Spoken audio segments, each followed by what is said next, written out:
श्री गणेशाय नमः। श्री सीतारामाभ्यां नमः। श्री हनुमते नमः। श्री उमापते नमः। श्री गुरुवे नमः। सब संतन की जय। जय जय सीताराम। राधे श्याम।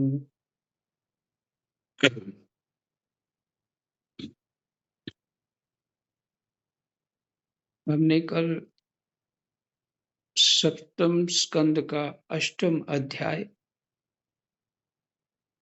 ब्रह्मा जी की प्रार्थना सुनी, भगवान रुद्र की सुनी, इंद्र की सुनी, ऋषियों की सुनी, पितरों ने क्या कहा, सिद्धों ने क्या कहा, विद्याधरों ने क्या कहा, नागों ने क्या कहा, मनुओं ने क्या कहा, प्रजापतियों ने क्या कहा, गंधर्वों ने क्या प्रार्थना करी और अंत में चारणों ने क्या कहा, ये आपने सुना।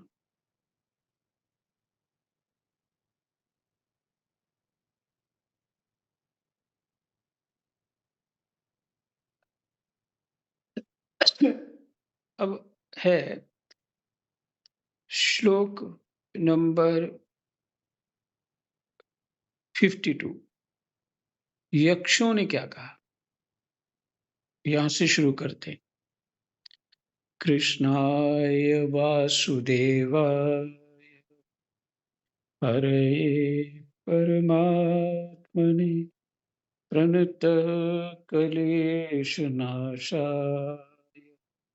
गोविन्दाय नमः। यक्षों ने कहा, भगवन, अपने श्रेष्ठ कर्मों के कारण हम लोग आपके सेवकों में प्रधान गिने जाते हैं, परंतु हिरण्यकशिपु ने हमें अपनी पालकी ढोने वाला कहार बना लिया। प्रकृति के नियामक परमात्मा इसके कारण होने वाले अपने निज जनों के कष्ट जानकर ही आपने इसे मार डाला है। किम पुरुषों ने कहा, हम लोग अत्यंत तुच्छ किम पुरुष हैं और आप सर्वशक्तिमान महापुरुष हैं। जब सत्पुरुषों ने इसका तिरस्कार किया है, इससे धिक्कारा है, तभी आज आपने इस कुपुरुष असुराधम को नष्ट कर दिया है। वैतालिकों ने कहा, भगवान, बड़ी बड़ी सभाओं और ज्ञान यज्ञों में आपके निर्मल यश का गान करके हम बड़ी प्रतिष्ठा पूजा प्राप्त करते थे। अभी क्यों कौन हो गए वैतालिक? कथावाचक।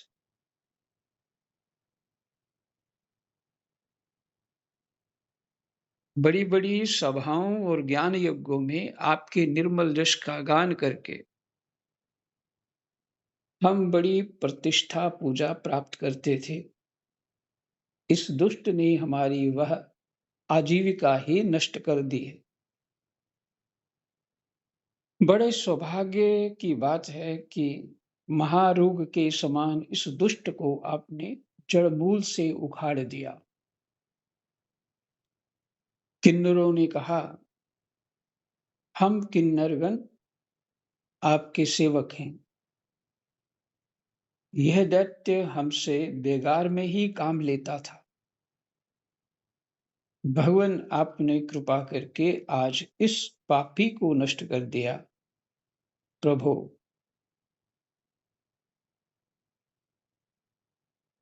आप इसी प्रकार हमारा अभ्युदय करते रहें। जो 7 द्वीप हैं पृथ्वी में, उनमें किम पुरुषों का एक द्वीप है, नागों का एक द्वीप है, इस तरह से पीछे पाठ पढ़ लिया हमने।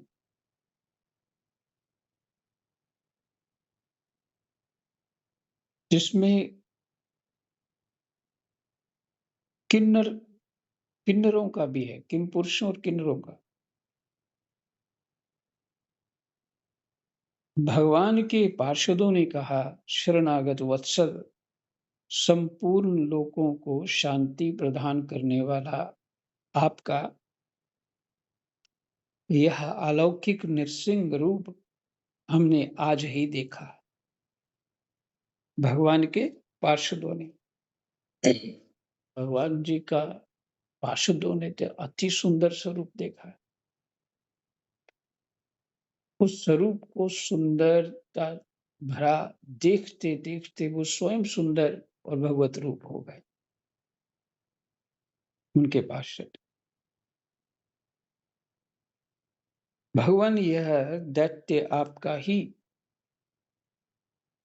आपका वही आज्ञाकारी सेवक था। यह दैत्य आपका वही आज्ञाकारी सेवक था जिसे सनकादि ने शाप दे दिया था। हम समझते हैं आपने कृपा करके इसके उद्धार के लिए ही इसका वध किया है। तो हिरण्याकश्यप का उद्धार हो गया अष्टम स्कंद में।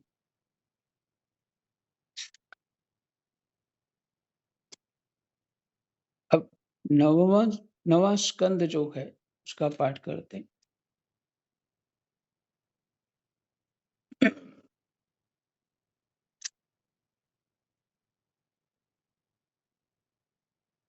इसमें प्रसंग है प्रहलाद जी के द्वारा नरसिंह भगवान की स्तुति।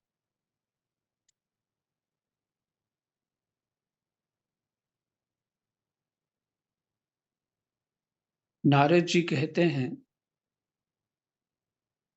इस प्रकार ब्रह्मा, शंकर आदि सभी देवगण नरसिंह भगवान के क्रोधावेश को शांत ना कर सके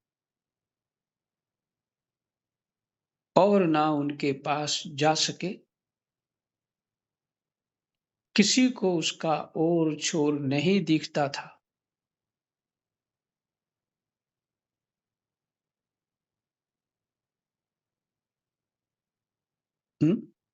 नारद जी कहते हैं, इस प्रकार ब्रह्मा, शंकर आदि सभी देवगण नरसिंह भगवान के क्रोधावेश को शांत ना कर सके और ना उनके पास जा सके। किसी को उसका ओर छोर नहीं दिखता था कि कैसे शांत होंगे। देवताओं ने उन्हें शांत करने के लिए स्वयं लक्ष्मी जी को भेजा। उन्होंने जाकर जब नरसिंह भगवान का वह महान अद्भुत रूप देखा, तब भयवश वे भी उनके पास तक न जा सकी। उन्होंने ऐसा अनूठा रूप ना कभी देखा और ना सुना ही था। तब ब्रह्मा जी ने अपने पास ही खड़े प्रहलाद को यह कहकर भेजा कि बेटा, तुम्हारे पिता पर ही तो भगवान कुपित हुए थे।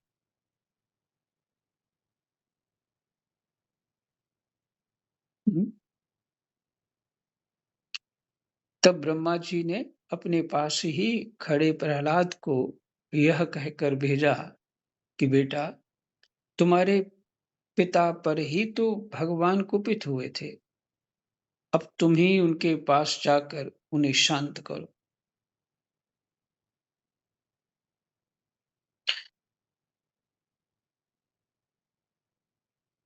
और पिता पर क्यों कुपित हुए थे? प्रहलाद जी के लिए।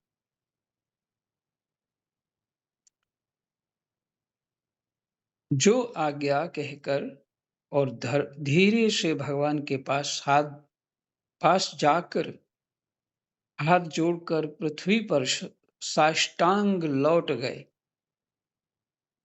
सभी सा सभी अंगों सहित लौट गए, माने लेट गए। नरसिंह भगवान ने देखा कि नन्हा सा बालक मेरे चरणों के पास पड़ा हुआ है। उनका हृदय दया से भर गया। उन्होंने प्रहलाद को उठाकर उनके सिर पर अपना वह कर कमल रख दिया जो काल सर्प से भयभीत पुरुषों को अभयदान करने वाला है। काल सर्प कौन है? समय। काल समय को कहते हैं। काल सबको खा जाता। पीछे जो प्रसंग आए थे, ध्रुवलोक का वर्णन, स्वर्ग का वर्णन, नवग्रह, सूर्य इत्यादि किस तरह से उनकी परिक्रमा कर रहे हैं, पृथ्वी का कहाँ स्थान है, ये सब जो वर्णन आया था, तो उसमें काल का वर्णन था। काल सदा जागता रहता है। भगवान का ही स्वरूप है, काल सदा जागता रहता है। भगवान भी जब योग निद्रा में जाते हैं क्षीर सागर में शेषशैया पर, तब भी काल जागता रहता है। इसलिए काल सर्प शब्द वहां दिया है।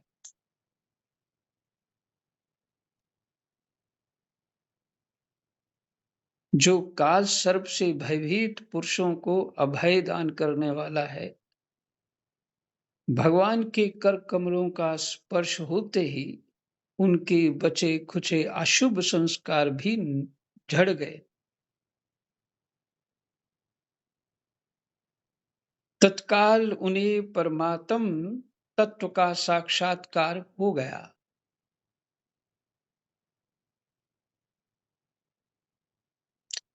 उन्होंने बड़े प्रेम और आनंद में मग्न होकर भगवान के चरण कमलों को अपने हृदय में धारण किया।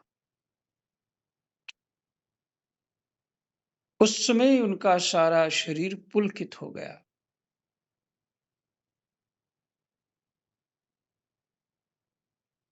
हृदय में प्रेम की धारा प्रवाहित होने लगी और नेत्रों से आनंद अश्रु झरने लगे। प्रहलाद जी भावपूर्ण हृदय और निर्निमेष नयनों से भगवान को देख रहे थे।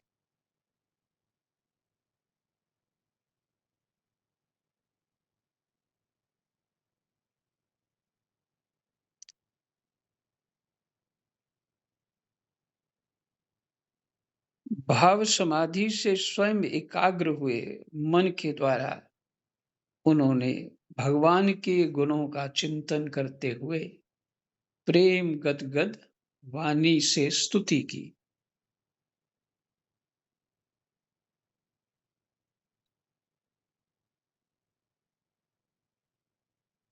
जिसे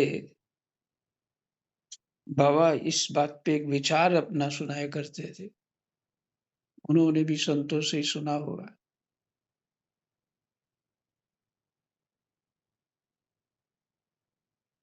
सभी डर गए और प्रहलाद नहीं डरे। ऐसा नहीं बाकी सब कमजोर थे, वो नहीं जानते, उनको ज्ञान नहीं था, ऐसा नहीं।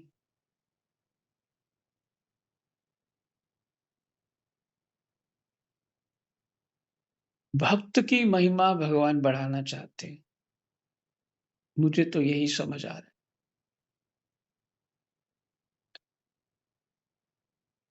और भगवान चाहते भी थे,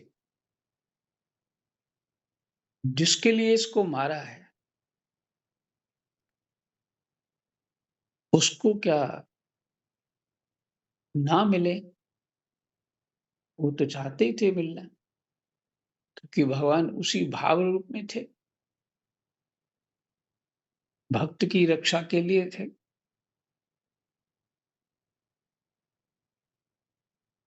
भगवान की इच्छा से ही हुआ।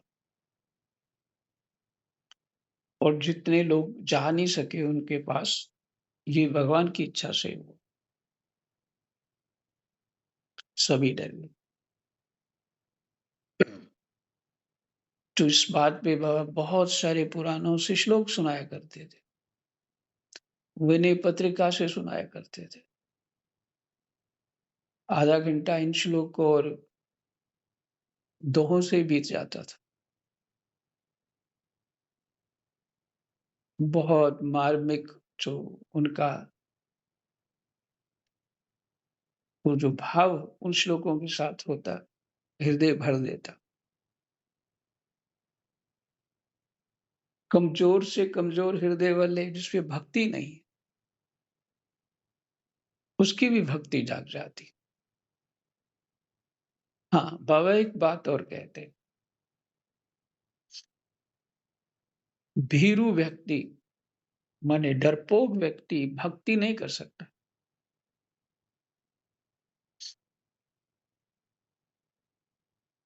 हुँ, डरपोक प्रेम भी नहीं कर सकता, संसार में भी नहीं कर सकता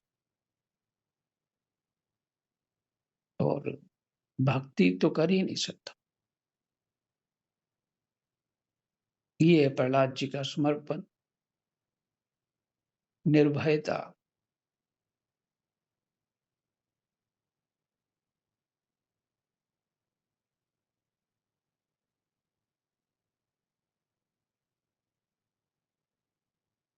प्रहलाद जी ने कहा, प्रहलाद जी ने क्या स्तुति करी है, वो सुनते हैं।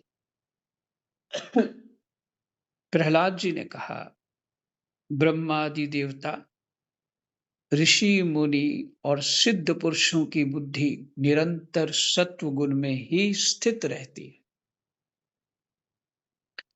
निरंतर सत्व गुण में ही स्थित स्थित रहती। ये बात तो बहुत पते की है।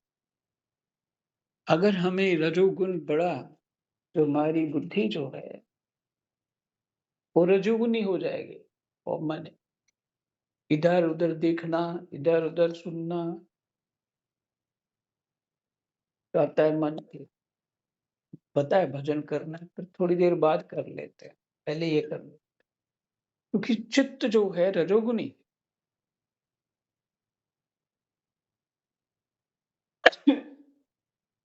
चित्त में रजोगुण आ गए। तो सत्व गुण किसी भी प्रकार से हमारा कम ना हो और साथ में सत्वगुण बढ़ता ही है। भगवान के गुणानुवाद से शुद्धि अशुद्धि बहुत अनिवार्य, शुद्ध रहना चाहिए। शुद्धि करते करते करते आपको स्वतः फील होगा कि मन बहुत खिल रहा है, विचार बहुत अच्छे आ रहे हैं, भावना बहुत सुंदर हो रही है,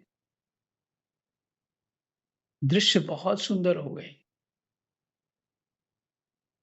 ये शुद्धि अशुद्धि का प्रभाव है।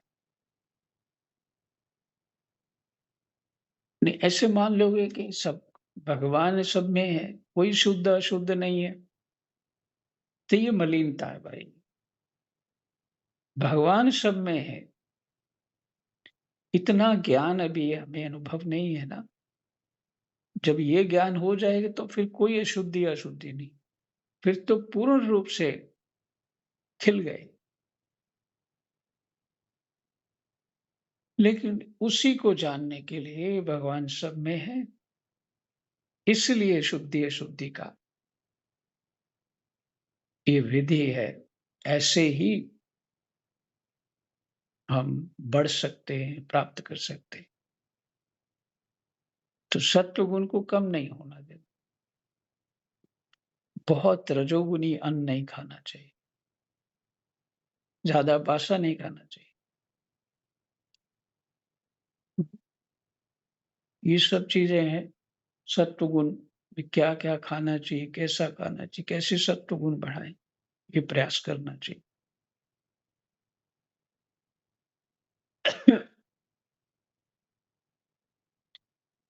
तो कहते हैं ऋषि मुनि सिद्ध देवता इनकी बुद्धि निरंतर सत्वगुण में ही स्थित रहती है। फिर भी वे अपनी धारा प्रवाह स्तुति और अपने विविध गुणों से आपको अब तक भी संतुष्ट नहीं कर सके। प्रहलाद जी कहते हैं देवता, ऋषि, मुनि और सिद्ध जिनकी सदा बुद्धि सत्वगुण विशेष बुद्धि होती है, सत्वगुण में बहुत तीव्र बुद्धि होती है सूक्ष्म विचार के लिए। कहते हैं ये सब भी अपनी धारा प्रवाह स्तुति तो करते हैं, अपने विविध गुणों से गा करके, सुंदर शब्दों के द्वारा आपको अब तक भी संतुष्ट नहीं कर सके। फिर मैं तो घोर असुरिया जाति में उत्पन्न हुआ हूं।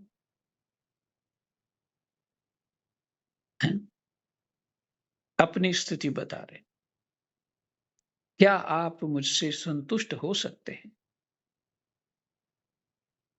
मैं समझता हूं कि धन, कुलीनता, रूप, तप, विद्या, ओज, तेज, प्रभाव, बल, पौरुष, बुद्धि और योग ये सभी गुण परम पुरुष भगवान को संतुष्ट करने में समर्थ नहीं है।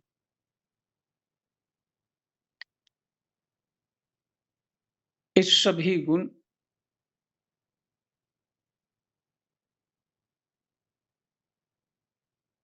परम पुरुष भगवान को संतुष्ट करने में समर्थ नहीं। मैं समझता हूं कि धन, कुलीनता, रूप, तप, विद्या, ओज, तेज, प्रभाव, बल, पौरुष, बुद्धि और योग ये सभी गुण परम पुरुष भगवान को संतुष्ट करने में समर्थ नहीं।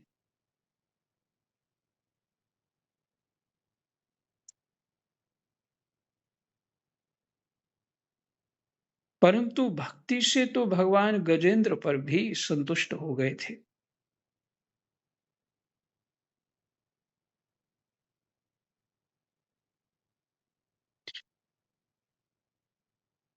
भगवान को कोई आपका कोई भी प्रयास संतुष्ट नहीं कर सकता। प्रेम ही संतुष्ट कर सकता। और ये जो गुण बताए हैं, ये प्रेम वर्धन करने वाले कौन-कौन से?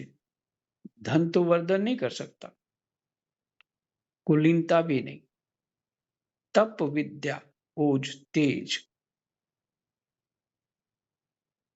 बुद्धि और योग,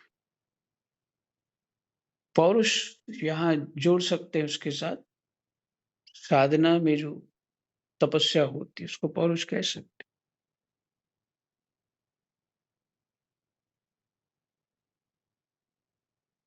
ये भगवान को संतुष्ट नहीं करने में समर्थ नहीं, परंतु भक्ति से तो भगवान गजेंद्र पर भी संतुष्ट हो गए थे।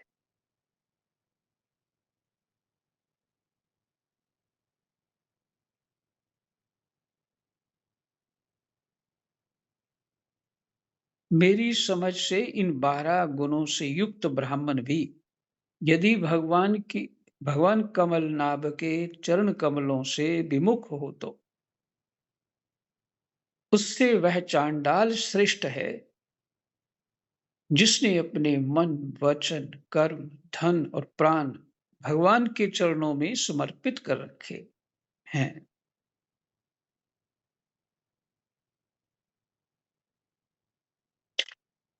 इन गुणों से देखिए, ये है हमारे शास्त्रों में जो न्याय है,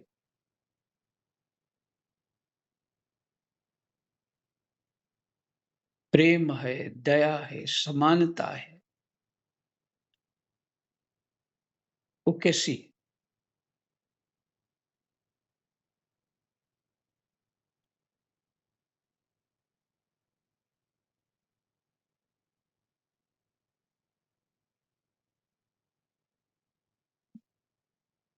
फिर से श्लोक पढ़ता हूँ। मैं समझता हूँ कि धन कुलीनता ये अच्छे कुल का है। धनी परिवार सुखी परिवार है, सुंदर है, तप भी करते हैं, विद्या माने ज्ञान भी है, ओज भी है, तेज भी है, प्रभाव भी है, बल भी है, पौरुष भी है, बुद्धि भी है और योग भी है। ये सभी गुण परम पुरुष भगवान को संतुष्ट करने में समर्थ नहीं है।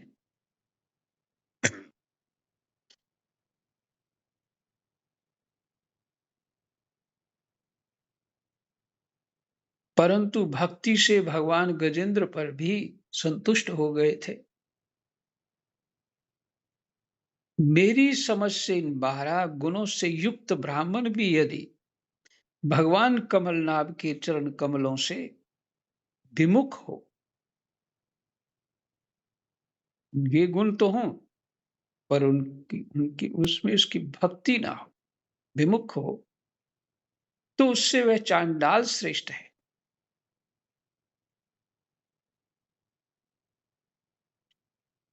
माने भक्ति की महिमा है, भगवान की भक्ति की महिमा है। भले वो हमको दिख ना रहा हो और वो पत्थर को ही पूजा करे जा रहा हो, तो ये भक्ति है।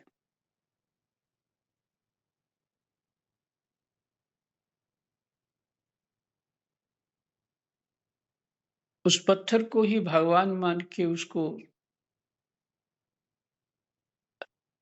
जो उसको भेंट प्राप्त है वो कर रहा हो, वो दे रहा हो, अर्पण कर रहा हो, तो भक्ति की ये महिमा है। ये नवदा भक्ति के प्रसंग में बहुत अच्छे ढंग से जो भक्ति तो शब्दों के द्वारा जो वर्णन करी और उसमें आचरण उस भक्त का क्या होता है, ये बताया। लेकिन सब कुछ जो होता है, वो परमात्मा की चाह के लिए होता है।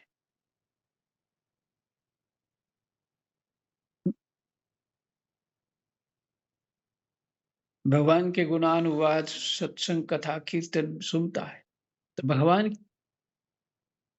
को मिलूँ, उनको देखूँ, हुँ, उनसे प्रेम करूँ, ये चाह है भक्ति और ये सभी बाकी गुण सहयोग करने वाले हैं।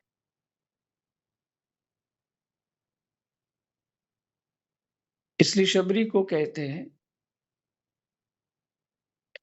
नौ भक्ति में कोई एक भी भक्ति हो, तो मैं उससे प्रसन्न हो जाता हूँ और तुम में तो 9 की 9 है। तो सीधा कहते हैं, नवम सरल सब सन छलहीना, सरल रहे सबके साथ छलहीन व्यवहार करे, मम भरोस ही हर्ष न दीना, मेरा भरोसा रखे हृदय में। हर्ष, हर्ष मैंने और दीनता, किसी बात से प्रसन्न हो रहे हैं, व्यवहारिक बातों से प्रसन्न हो रहे हैं, व्यवहारिक संपत्तियों से प्रसन्न हो रहे हैं, तो ये ऐसा हर्ष उचित नहीं है। और दीनता नहीं है तो दीन हो गए, दूसरे के पास है मेरे पास नहीं तो दीन हो गए, बेचारे मान रहे अपने आप को। कहते ये नहीं करे, मेरा भरोसा रखिए। भरोसा किस बात का? कि भगवान धन देंगे, ये तो फिर निम्न स्तर की भक्ति हो गई, भगवान को उपयोग करने वाली बात हो गई। धन के लिए भगवान को ही साधन बना लिया। हुँ। हमारे कर्मों से जो हमें सुख-दुःख प्राप्त है, उसको ठीक करने के लिए भगवान को साधन बना लिया। भगवान मेरा काम करेंगे। इस साधन ऊपर रख दिए, माने ये सुख ऊपर रख दिए और भगवान सेवादार बना दिए। ये थोड़ी भक्ति है।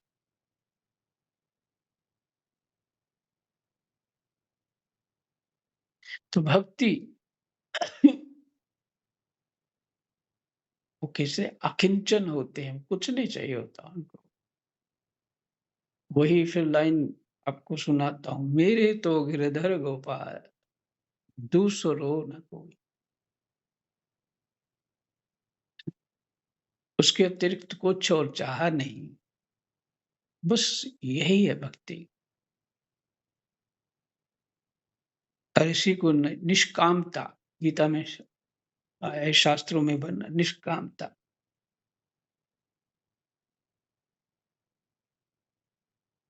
तो इसलिए गुण संपन्न ब्राह्मण भी हो और भक्ति से रहित हो, तो उससे चंडाल जो भक्ति युक्त है, वो श्रेष्ठ है।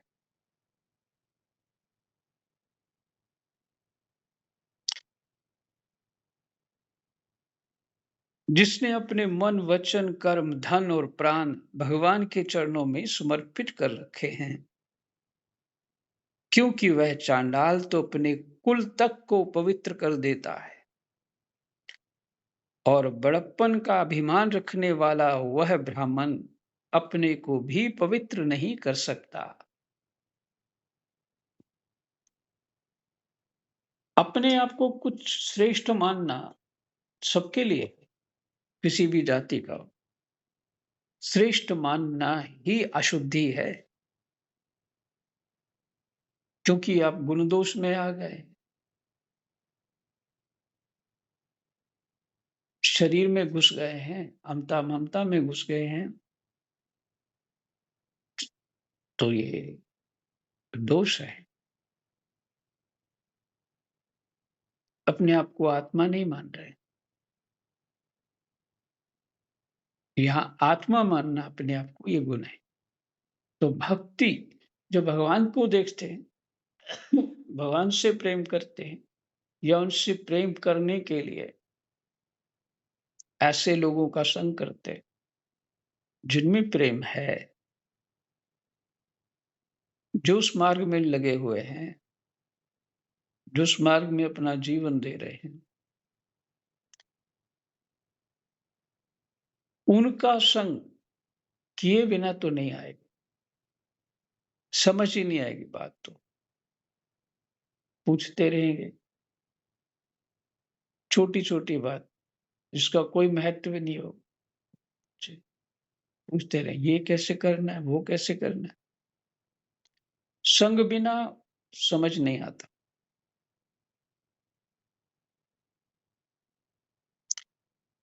वैसे भगवान का गुणानुवाद सुनते रहो, पढ़ते रहो, जो समर्थ है, वो करते रहो, सब कुछ समझ में आ जाता है।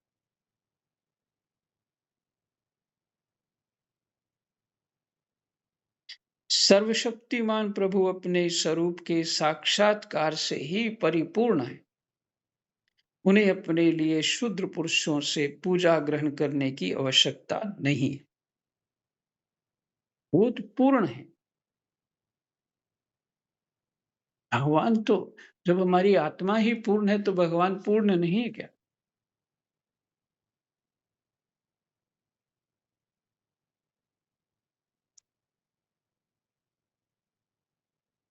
11 श्लोक तक पाठ कर लेते हैं। सर्वशक्तिमान प्रभु अपने स्वरूप के साक्षात्कार से ही परिपूर्ण है। अपने अपने स्वरूप के साक्षात्कार से ही परिपूर्ण है। चेतन अमल सहज सुख राशि, ये उनका स्वरूप है। उन्हें अपने लिए शूद्र पुरुषों से, शूद्र पुरुष इसलिए कहा, शूद्र जाति शब्द नहीं है यहाँ पे, ये शब्द आया है शूद्र, ये जिनकी बल बुद्धि विवेक किसी प्रकार से है ही नहीं, सर्द गर्म हवा से ही मर जाता है, ऐसा पुरुष जो मानव है, इनकी पूजा ग्रहण करने की आवश्यकता नहीं है, क्योंकि पूजा मिलेगी तो भगवान खुश हो जाएंगे। अरे पूजा में भगवान प्रेम दिखते हैं। तुम्हारी लगन क्या है, तुम स्तुति कर रहे हो या कुछ भी जोत भी जला रहे हो, उनके पास बैठे हो, क्या उस भाव और प्रेम से तुम जुड़े हो जो ड्यूटी दे रहे हो? तो जो ड्यूटी दे रहे हो तो वो क्रिया तो किसकी है? वो तो प्रकृति की है।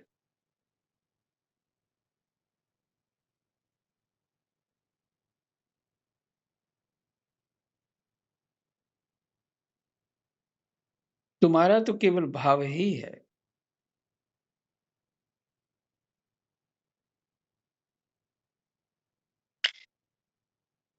वे करुणावश ही भोले भक्तों के हित के लिए उनके द्वारा की हुई पूजा स्वीकार कर लेते हैं। जैसे अपने मुख का सौंदर्य दर्पण में दिखने वाले प्रतिबिंब को भी सुंदर बना देता है। जैसे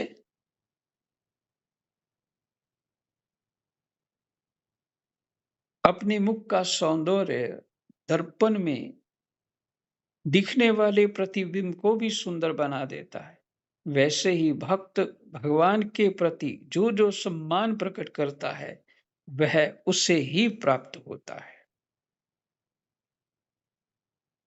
वह उसे ही प्राप्त होता है। तो देखिए, इसमें ये विचार करने वाली बात नहीं है कि मेरे को स्तुति नहीं आती है, मेरे को ऐसा नहीं होता। कि बहुत सारी कमियां हैं मेरी, मैं कुछ नहीं कर सकता या सकती, कोई आवश्यकता नहीं है। जैसे हो, जो भी है, हम परमात्मा को चाहते हैं, परमात्मा से बात करो, उसको मंत्र नहीं चाहिए, स्तुतियाँ नहीं चाहिए। आपके भीतर छिपे हुए भाव को जैसे माँ जान लेती है, छोटे बालक को, वैसे माँ से भी कहीं ज़्यादा वो तुमको जानते हैं। जय जय सीताराम, राधे श्याम। कृष्णाय वासुदेवाय हरे परमात्मने प्रणतः क्लेशनाशाय गोविन्दाय नमो नमः। गोविन्दाय नमो